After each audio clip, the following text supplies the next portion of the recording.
Yeah, John, hope all is well. Maybe we'll Russell. just start, if we can, with a word looking ahead to the Welsh this weekend. Obviously, their defence coach, Byron Hayward, has left, hasn't he, coming into this run of games? What are you expecting from them as a team, and particularly them maybe defensively?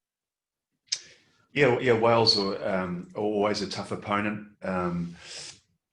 Clearly, they'll come with different attacking threats that we were challenged with by Ireland, and obviously those threats can be through run or pass. They definitely like to pass, but also they've also had a pretty handy kicking game in recent years, so that they will be tested all around the park in those areas.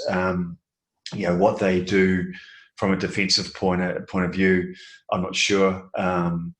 Clearly, there must be in between certain systems and wanting to grow the system. But the great thing about defense is that a lot can be made up by attitude, and I'm sure they certainly won't be coming with any less attitude. And talking of attitude, John, we obviously saw some superb attitude from England's defence for the vast majority of the Ireland game, and obviously Georgia before that too. How pleased are you with that? And how sustainable is it to keep that up, that level of intensity in those stats, match after match moving forward too? Oh, that's the challenge that's ahead of us. There's still a lot more left in us. Ultimately, end of the day, is there ever such a thing as a best defensive performance? I'm not so sure. I think there's always the ability to get better, and you just got to, in reality, you just got to understand that you're going to be threatened by attack in different ways every time you present your defense.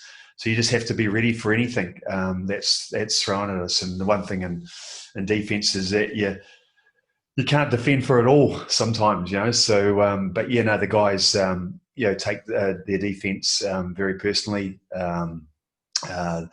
They own it.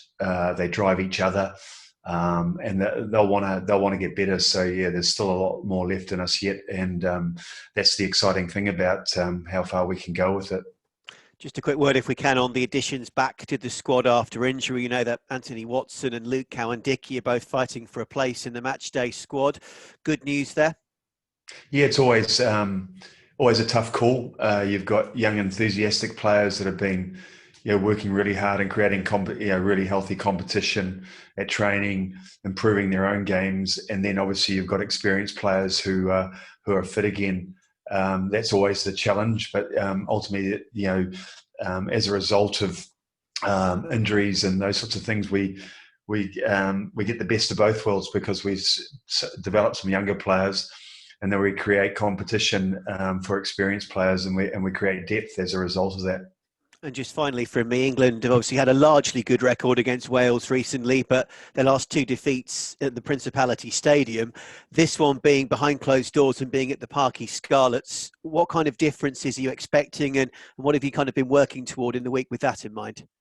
Oh, the important thing is for us to walk towards our new challenge, be ready for anything, be adaptable to anything, have some expectations of around what may come. Clearly there'll be a way to try and disrupt us. There'll be a way that they'll try and distract us, and we look forward to that. All we want to do is keep improving as a team. Have really great competition in this squad, and everyone's pushing each other. So we just want to get better. We set out right from the start is building on performance after performance. We want to win every game, and we want to win the Autumn Nations Cup. That's our goal. Thanks, John. Duncan, we'll come to you, please. Hi, John. Hi. Have there been any fresh injury developments since Saturday? Ollie Lawrence, for example. No, not as such. It's just there's a few niggles, as you'd expect from a really tough game. But everyone's managing to be running around in some form of capacity. So we've obviously just had we've had two sort of like sessions. So we're obviously progressing into our work with obviously our big day tomorrow. You mentioned on Friday that Ireland had picked a team to take you on physically. When with that in mind, how satisfying was the performance on Saturday defensively? Yeah, it was a good performance by the guys. They love their defense. You know, they own it. Yeah, it's very personal to them, and they look forward to the challenges. You know, and they're mature enough to understand that different attacks will threaten our defense. So we've got to be mindful that and pay attention to the detail that's necessary on where the next potential threats may come from. So the great thing about defense is that you've got to always keep your eye on the road because there's always something coming. We've just got to get back into it and go again. But there's so much more left in us, and from that point of view. You said a large part of defence is attitude. What sort of percentage would you put on that to actual technique and physicality? I think attitude's certainly demonstrated in your last 20 metres of your field, and then you require you need really good work capacity and effort like further up the field with good communication and connection. But certainly attitude is highly demonstrated, and more so than us when we're in our own 22. Thanks, John. Cheers. Yep. Thanks. I think we'll